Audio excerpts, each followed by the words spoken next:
Yes, sir. Following the president's comments yesterday, your colleague, Congresswoman Moore, called on her fellow House colleagues, implored them, to use her word, to work together for the removal of President Trump from office. To what extent do you share Congresswoman Moore's effort, mindset to implore your colleagues to remove Mr. Trump from office? Well, I thank you for your question. I'm happy to answer it, but I was hoping we could focus, first of all, on infrastructure, because that's what we're here to talk about, and I'll get to your question.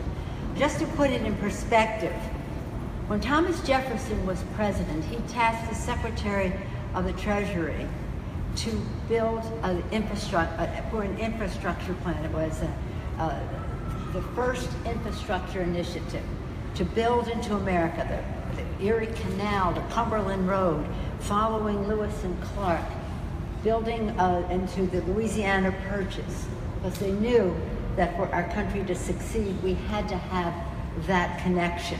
100 years later, Teddy Roosevelt did an anniversary of the 100-year anniversary of his infrastructure plan, and I was reminded of it when Supervisor Solis mentioned the parks.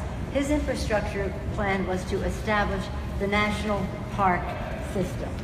So it's all connected, and then of course we know what President Eisenhower did with the interstate highway system.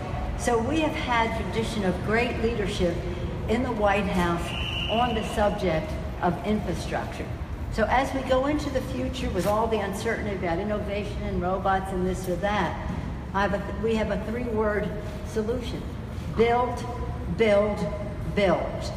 And when we build the infrastructure for every place, for everyone in the country, there'll be good paying jobs, there'll be growing economies, and fits comfortably with our better deal. Better jobs, better wages, better future, higher pay, lower cost, and tools for the 21st century. I saw all of that here today in the presentations. You just heard Phil Washington talk about the school training young people.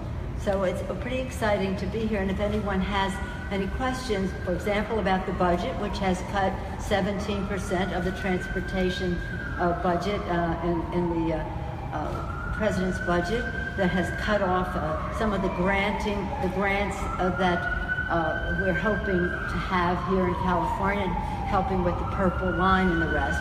So while we were getting suggestions about how the federal government could do more, I'm asking for help too in helping to get the budget to be a real statement of our values about how we can build, build, and build.